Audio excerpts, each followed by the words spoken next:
tout ce qui est révélé dans la parole de Dieu a un sens pour nous. Dieu veut communiquer la vie ce matin. Alléluia, reçois la vie. On va lire ensemble, si vous voulez bien, donc, du verset 1 à 8. C'est l'histoire d'une famille, Caïn et Abel. L'homme connut Ève, sa femme, elle devait enceinte, enfanta Caïn, et dit, j'ai procréé un homme avec le Seigneur. Elle enfanta encore son fils, son frère Abel. Abel faisait paître les moutons, Caïn cultivait le sol. À la fin de la saison, Caïn apporta au Seigneur une offrande de fruits de la terre. Abel apporta lui aussi des prémices de ses bêtes et leur graisse. Le Seigneur tourna son regard vers Abel et son offrande, mais il détourna son regard de Caïn et de son offrande, car Caïn en fut très irrité et son visage fut abattu. Le Seigneur dit à Caïn, pourquoi t'irrites-tu et pourquoi ton visage est-il abattu? Si tu agis bien, ne le relèveras-tu pas? Si tu n'agis pas bien, le péché tapit à ta porte. Tu te désires, mais toi domine-le. Caïn parla à son frère Abel lorsqu'ils furent au champ. Caïn attaqua son frère Abel et le tua. Amen. C'est un culte un peu particulier, là. On termine avec tua. Voilà, mais ce matin, j'ai vraiment à cœur de vous encourager à travers cette histoire. Et je pense vraiment que Dieu veut nous parler. Alors, dans ce texte qu'on vient de lire ensemble, il y a 5 personnes, 4 qui sont de la terre et une qui est du ciel. Vous avez Caïn, vous avez Abel, vous avez Adam, Ève et Dieu, Yahvé. Alors, la question que je me pose en lisant ce texte ce matin, c'est celle-ci. Pourquoi un tel drame arrive dans cette famille? Pourquoi un tel drame? Pourquoi Dieu préfère-t-il Abel? Et comment trouver une réponse à travers le texte biblique? Et si on lit bien ce texte, vous allez voir que chaque mot a son importance. Et c'est bien de fois de ne pas lire trop vite, mais de s'arrêter sur les mots. C'est pourquoi j'ai demandé qu'on prenne cette version de la TOB ce matin, la TOB. Alors, le texte va nous montrer le climat qui règne d'abord dans le couple et ensuite dans la famille. Et ce que le couple vit va se répercuter sur les enfants. Souvent on dit qu'il ne faut pas se disputer devant les enfants. Et souvent le péché des parents, ça se répercute sur les enfants. Vous allez voir. Alors le verset 1, ce n'est pas une étude biblique. Et je vous le dis tout de suite, on pourrait croire comme ça c'est une étude biblique, mais ça n'en est pas une. Il est dit, le verset 1, l'homme connut Ève. Et si vous lisez comme moi, il n'est pas écrit Adam connut Ève, mais il est dit l'homme. Et dans la Bible, le nom, c'est la personnalité.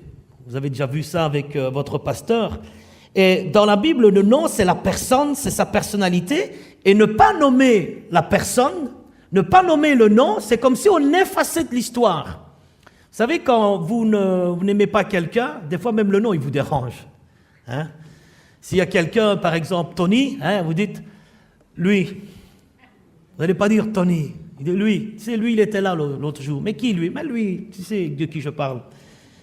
C'est vrai, des fois, il y a... Alors, regardez. Et pour appuyer encore plus l'effacement d'Adam, elle va dire, j'ai acquis ou j'ai procréé. Elle ne dit pas nous. Nous avons eu Adam, nous avons eu Caïn. Elle ne dit pas ça, elle dit j'ai acquis, procréé. Elle ne dit pas nous. Et on voit que les relations familiales sont vraiment difficiles et on réalise que le péché, ça n'arrange rien, quoi. Et une fois que le péché est entré dans le monde, il y a toute une détérioration qui est venue, il y a vraiment des choses qui ont commencé à aller de plus en plus mal. Alors, certains vont dire ce matin, oui, mais elle dit, j'ai créé avec l'aide de Dieu. Et ça fait très spirituel, Ça fait très spirituel. Mais il y a quelque chose qui n'est pas sain. Vous allez le comprendre. Excusez-moi d'être franc comme ça, mais on ne peut pas invoquer Dieu et ne pas être en bonne relation avec son mari. Vous savez, des fois, on est à l'église, on est assis sur le même banc, à l'église, mais à la maison, on ne dort pas dans le même lit. Il y a des moments où on est à l'église, on invoque le Seigneur, on prie le Seigneur, mais quand on rentre dans la voiture, c'est chacun pour soi. Je vise personne. Hein. Moi, je ne vous connais pas. Hein. Mais c'est très important. Donc, c'est vraiment une situation qui est un peu bizarre ici avec Adam et Ève. Elle ne nomme pas, et encore une fois, je le dis parce que je crois que vraiment Dieu veut nous parler ce matin. Je ne peux pas louer Dieu à l'église et pas être en bon terme avec ma famille. Je pourrais m'arrêter là déjà, et on pourrait déjà prier. Hein? Mais je vais continuer. Adam, il est complètement gommé de l'histoire. Complètement. Un autre point, c'est la seule fois où on voit le verbe acquérir pour parler d'une naissance. J'ai acquis Caïn. Elle dit dans la traduction ici qu'elle a procréé, écoutez bien, un homme, alors qu'elle vient de mettre au monde un enfant, un bébé. C'est vraiment des mots, des fois, quand on regarde, on se dit, mais attends, c'est vrai, là, je n'avais jamais fait attention.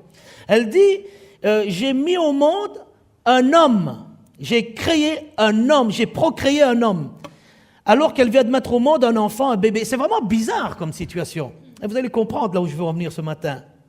Dans la Bible, il n'y a que Dieu qui a créé un homme, il a créé Adam. Nous, on met au monde des bébés. Hein, c'est logique. Et je ne vous apprends rien là. Alors, dans les versets qu'on vient de lire, on voit vraiment qu'on est de surprise en surprise. Caïn est nommé.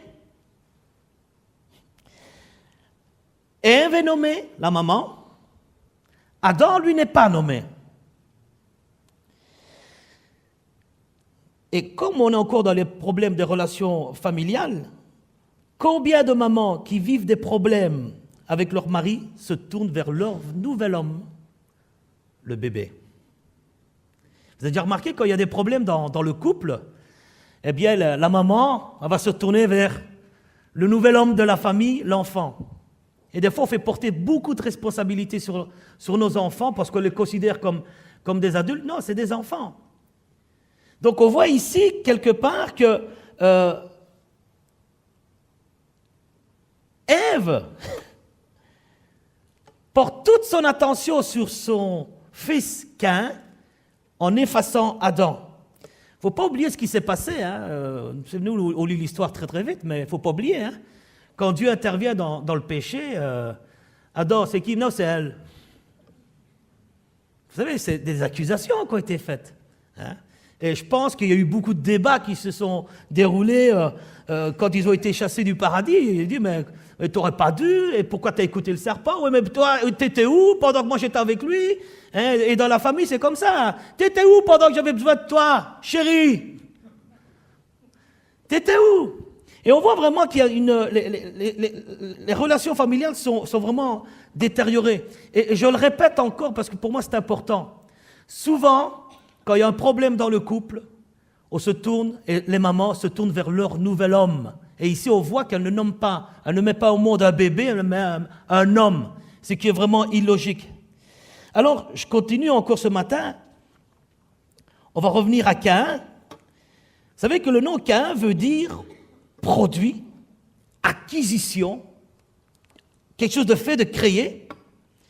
Et on voit que Caïn est quelque part, on a l'impression que c'est même Ève qui nomme le bébé, enfin l'homme qui est né. Caïn semble être vraiment le trophée de Ève, la couronne d'Ève. Elle porte tout son espoir sur Caïn. Et encore une fois, le nom n'est pas sans signification ici, et on voit vraiment qu'il y a quelque chose qui tourne pas rond. Et quand ça tourne pas rond dès le début, hein, en tant que parents, des fois, on voudrait que nos enfants deviennent des architectes et des avocats, mais on en fait des criminels. C'est la suite. Hein. Alors Caïn, ici, semble vraiment le trophée, comme j'ai dit, de Ève. Elle porte tout son espoir sur lui. Et le verset 1 raconte comment elle va vers son mari, son homme, hein, qu'elle devient enceinte, comment elle créa son homme. Elle donne même le nom de Caïn. Et le verset 2, regardez bien le verset 2, c'est terrible. Le verset 2, elle enfanta encore Abel. Stop. Elle ne dit plus rien. Elle ne dit plus rien. On ne dit rien d'autre sur Abel. Elle enfanta encore son frère Abel. Point.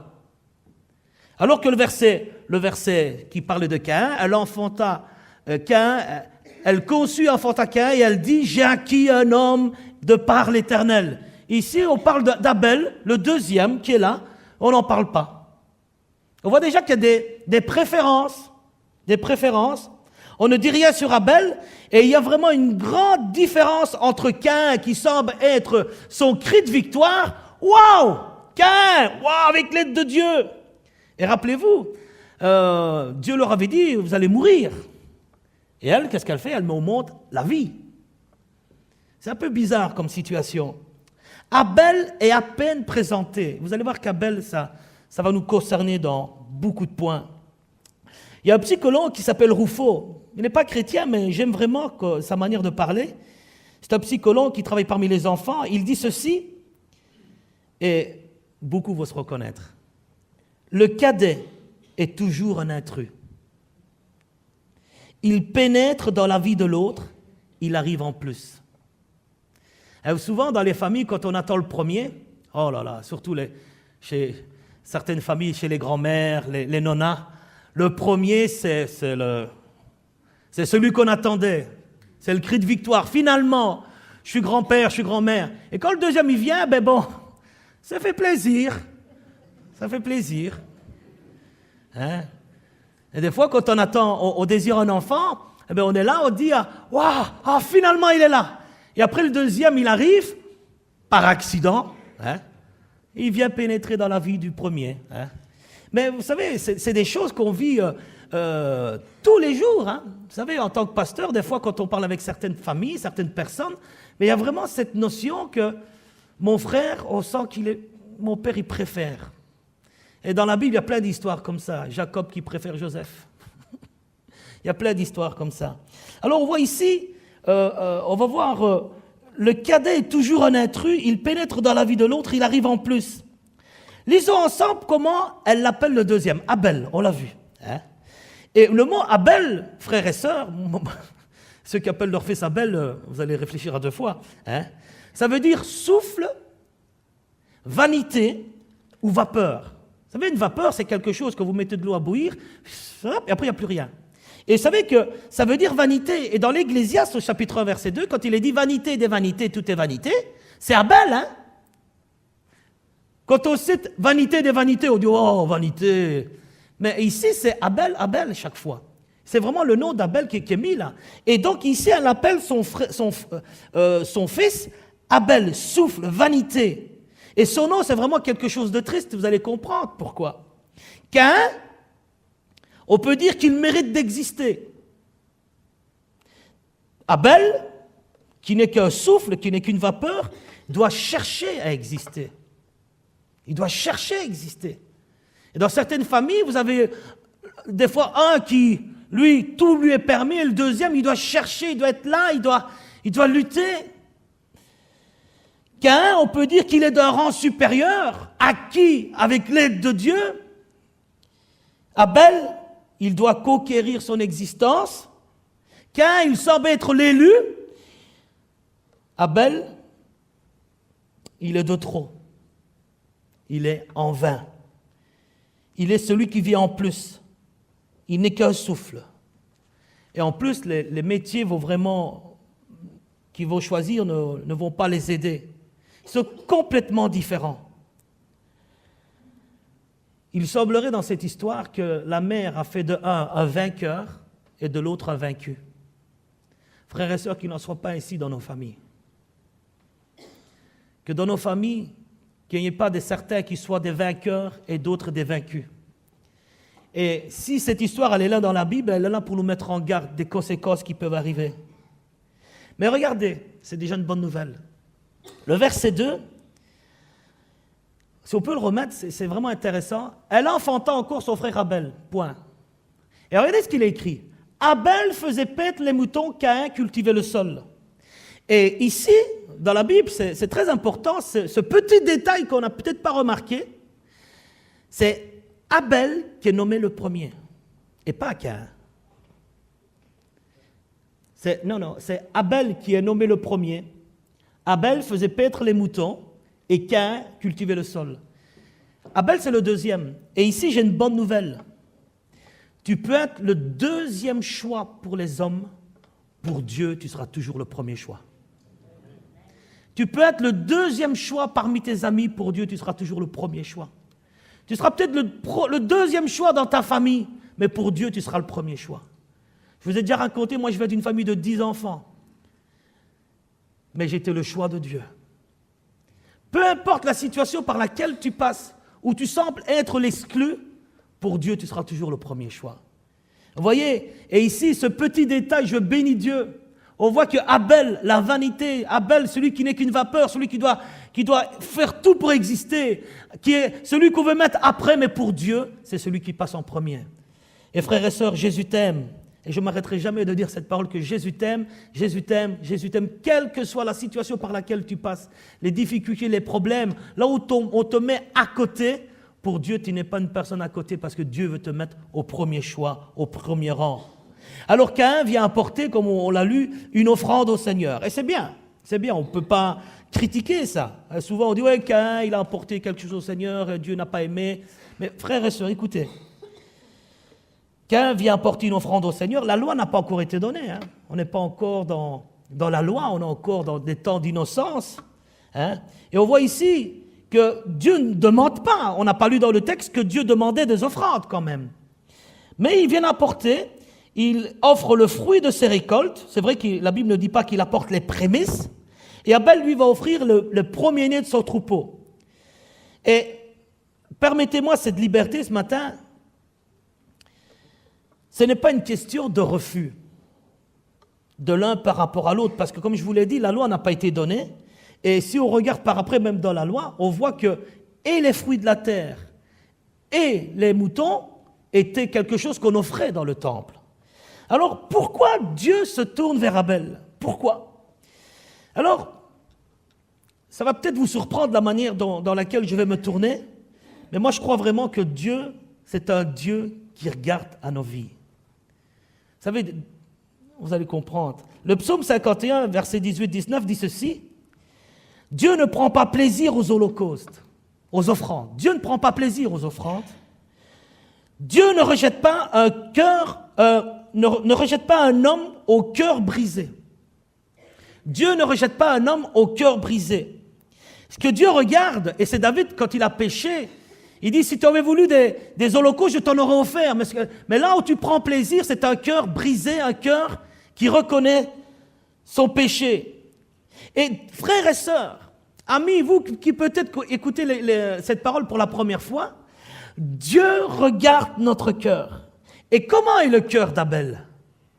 Le cœur d'Abel, c'est un homme qui est brisé.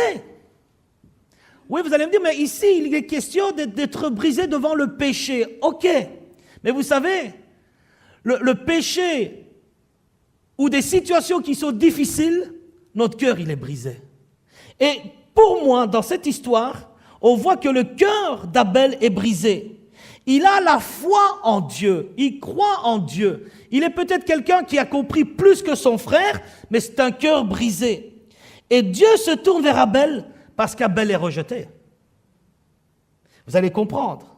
Le psaume 34, verset 19 dit ceci, « Le Seigneur est près de ceux qui ont le cœur brisé.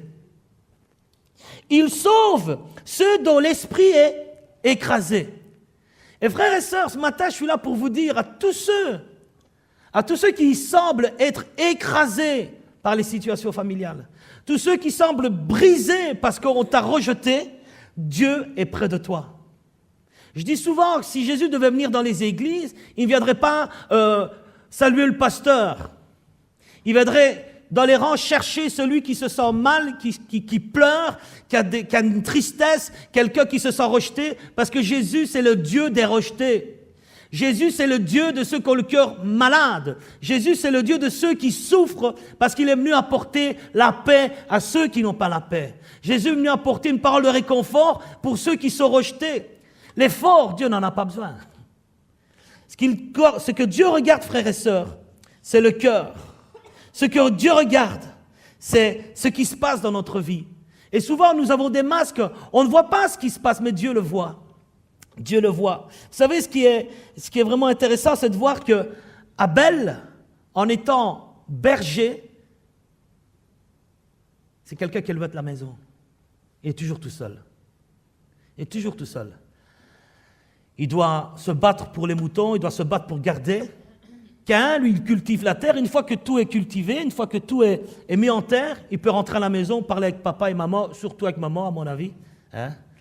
Et là, il a de la compagnie, mais Abel, c'est quelqu'un qui est seul. Et moi, vous savez, mon message, vous allez plus m'inviter parce que je dis toujours la même chose. Mon message, c'est pour ceux qui se sentent seuls, pour ceux qui se sentent rejetés, pour ceux qui sont mal dans leur peau. Vous savez, des fois, vous avez des personnes qui, ici dans l'église, je parle pour des jeunes filles qui se sentent tellement mal dans leur peau. Et tu dis, mais moi, il n'y a personne qui va m'aimer. Dieu a un plan pour toi, crois-le, crois-le. Je suis sûr et certain de ce que je dis, hein. Sûr et certain. Dieu a un plan pour toi, crois-le. Alors, c'est vraiment le cœur que Dieu regarde. Dans le livre des Hébreux, il est dit, par la foi, Abel offrit un sacrifice meilleur que celui de Caïn. Ouais, pourquoi? Parce que Dieu a vu son cœur. Il n'était pas écrit sur le front, meilleure offrande. Il n'était pas écrit ici, j'ai donné. Non, mais Dieu a vu son cœur. Dieu voit notre cœur.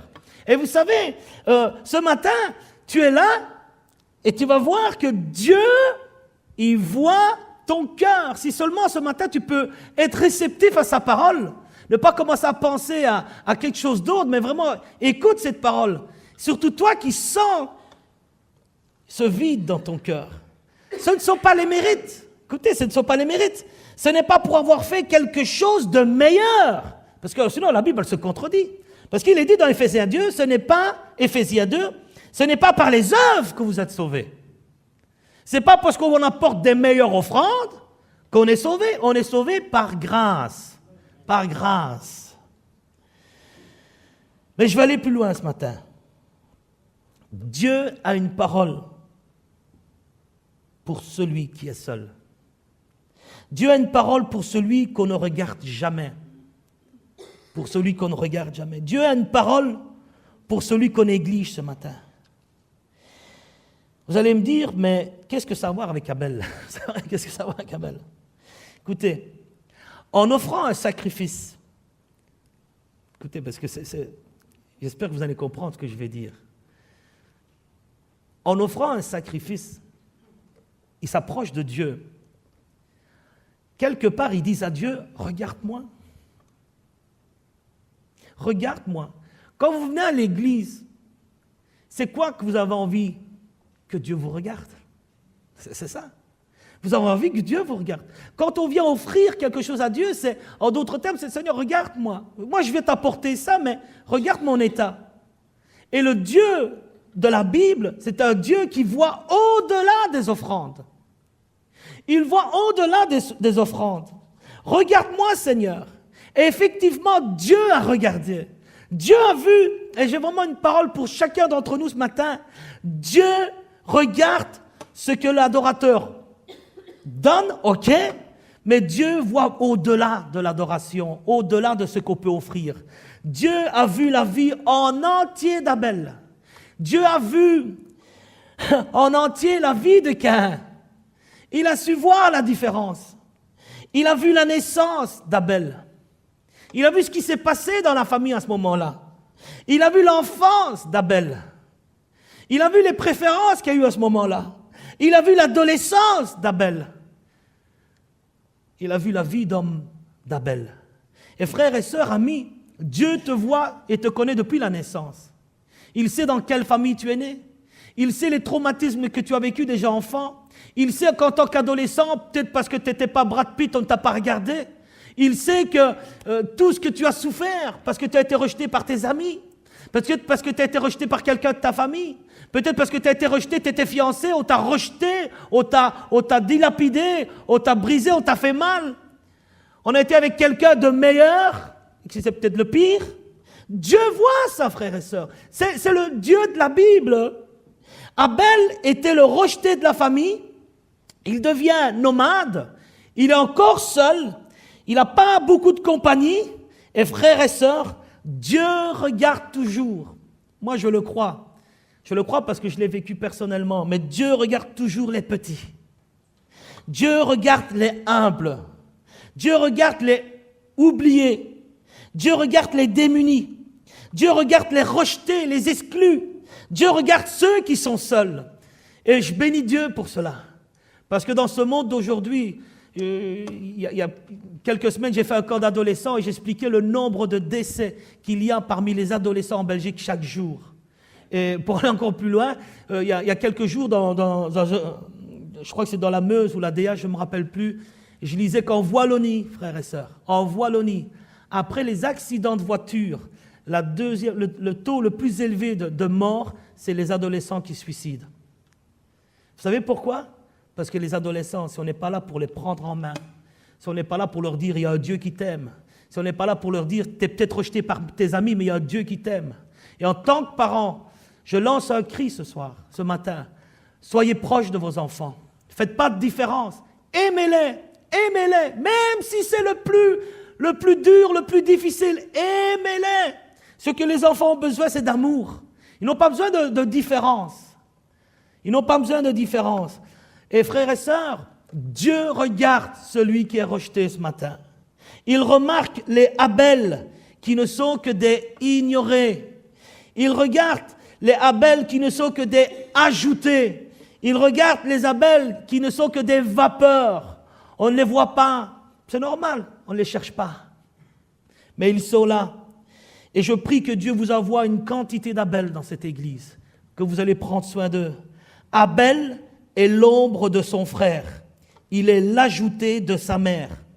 Et Dieu, heureusement, ne s'est pas arrêté à un sacrifice. Il a vu leur vie en entière. Ce matin, Dieu te voit. Dieu te voit. Oh, je bénis Dieu, il est là. Dieu est là, il voit. Et il voit ta vie. En fait, ni Ève, ni Caïn n'avaient de regard pour Abel, mais Dieu avait un regard pour Abel. Dieu avait un regard pour Abel.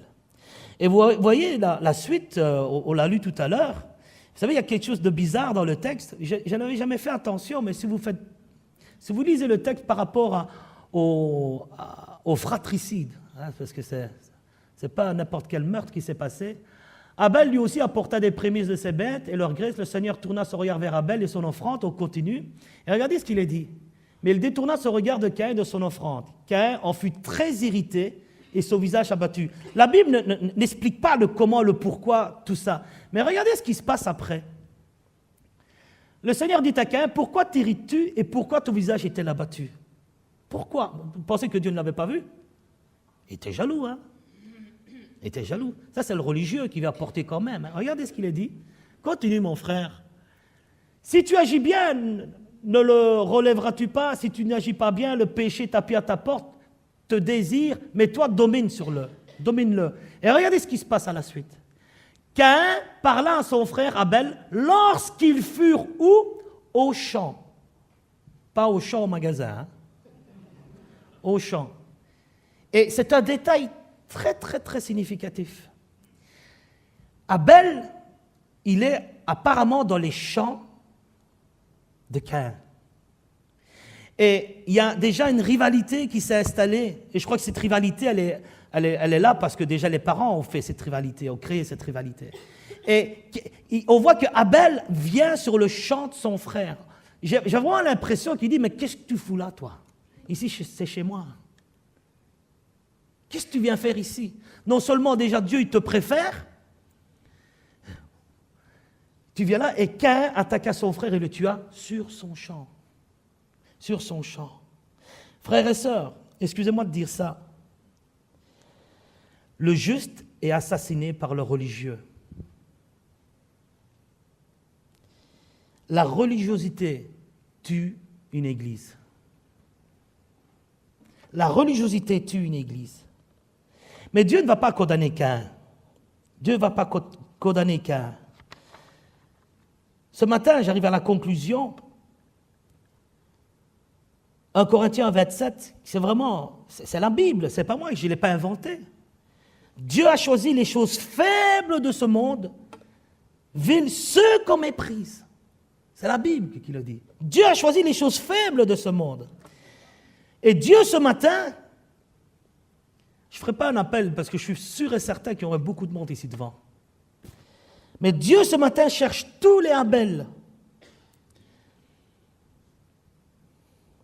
Toi qui te sens seul, rejeté, toi que personne ne regarde, il te cherche ce matin, toi, pour combler ton cœur. Et c'est vrai que des fois, on a été tellement déçus de nos parents. Je suis vraiment dans mon cœur ici, déçu de tes parents. Il ne faut pas leur en vouloir, tu sais. Souvent, je le dis, quand un père ne dit pas « je t'aime », c'est parce que son père ne lui a pas dit « je t'aime ».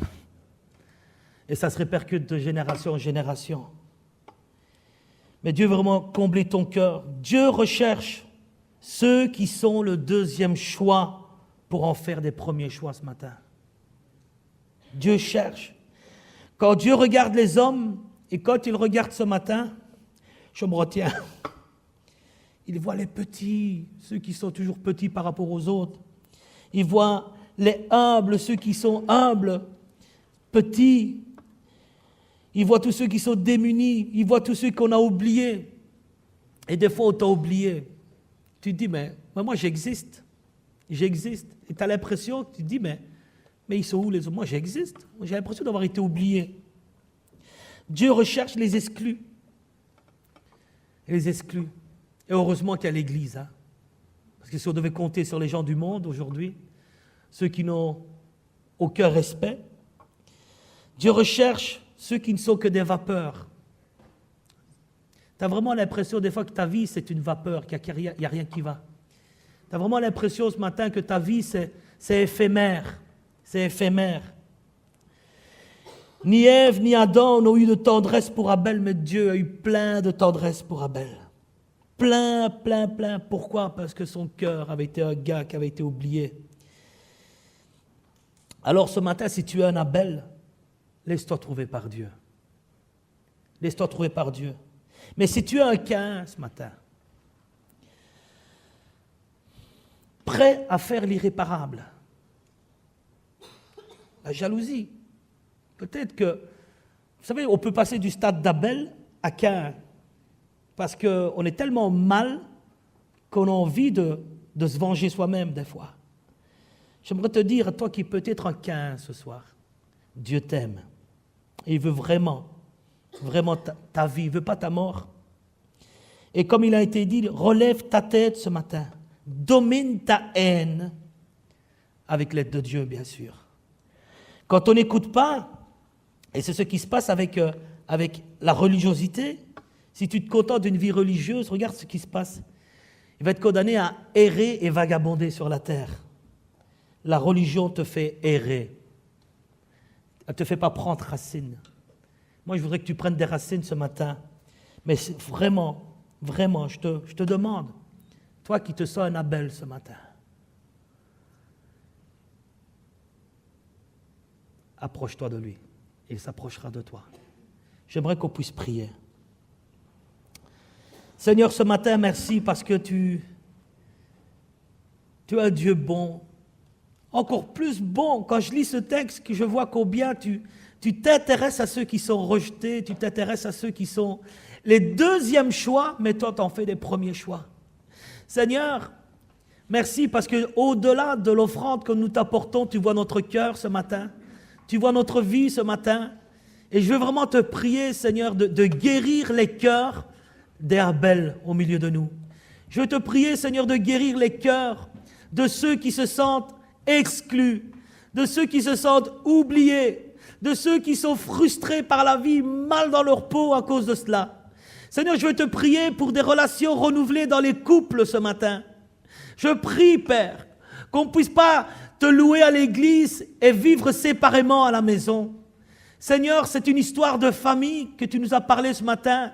Et je veux te prier pour toutes les familles de cette église, afin qu'elles vivent l'harmonie, la paix. Seigneur, je veux te prier pour ceux et celles qui ont le cœur brisé ce matin. Seigneur, en te demandant vraiment que tu puisses leur montrer que tu les as vus. Et pendant qu'on est dans la prière, laisse-moi te dire, Dieu te connaît depuis ta naissance. Dieu te connaît, il voit ton cœur. Il a vu ton enfance, il a vu ton adolescence. Il t'a vu alors que tu étais une jeune mariée. Il t'a vu. Alors ce matin, pendant qu'on est dans la prière, tout simplement, Abel a fait un geste. Il a apporté son offrande. Vraiment, que nous ayons cette attitude de prière. Je terminerai avec ça. Mais tous ceux qui disent oui Seigneur, ce matin, merci parce que tu me montres, moi qui suis un Abel, que tu as vu ma vie et que tu ne m'as pas oublié et que tu veux mon bonheur.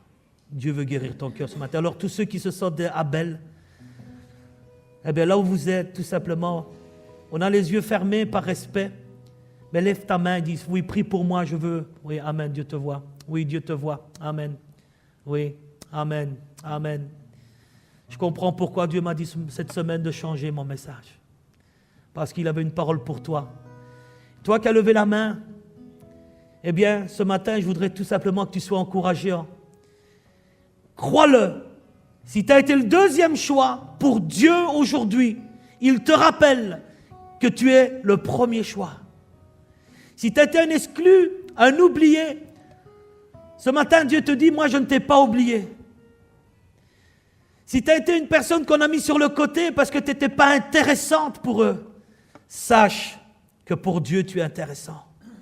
Il a choisi les choses faibles de ce monde, la Bible dit, pour confondre les sages. Et tu es capable maintenant, par la grâce de Dieu, de rentrer dans le plan divin de Dieu. Laisse le passé derrière et maintenant avance. On va tous se lever, frères et sœurs. On va terminer par la prière. Je veux vraiment te bénir, Seigneur, pour l'église de Beaudour. Merci parce que, Seigneur, tu n'as pas oublié l'église de Beaudour ce matin. Merci parce que tu l'as visite puissamment par le Saint-Esprit. Je te prie pour cette jeune fille qui se sent tellement mal dans sa peau. Elle ne le dit pas. Elle a l'impression que les autres filles sont meilleures qu'elle, plus belles qu'elle. Seigneur, montre-lui combien elle est belle à tes yeux. Montre-lui combien elle a de la valeur à tes yeux. Seigneur, merci parce que tu veux l'encourager et lui dire que pour elle aussi tu as un plan, Seigneur. Je te prie, Seigneur, pour ces personnes qui ont été rejetées parce qu'elles ne convenaient pas. Seigneur, mais pour toi elles conviennent. Seigneur, tu guéris nos cœurs. Combien nous avons besoin d'être guéris ce matin, Seigneur. Souffle un esprit de vie au milieu de nous. C'est ma prière, Père, dans le nom de Jésus. Tout ce qui est révélé dans la parole de Dieu a un sens pour nous. Dieu veut communiquer la vie ce matin. Alléluia, reçois la vie.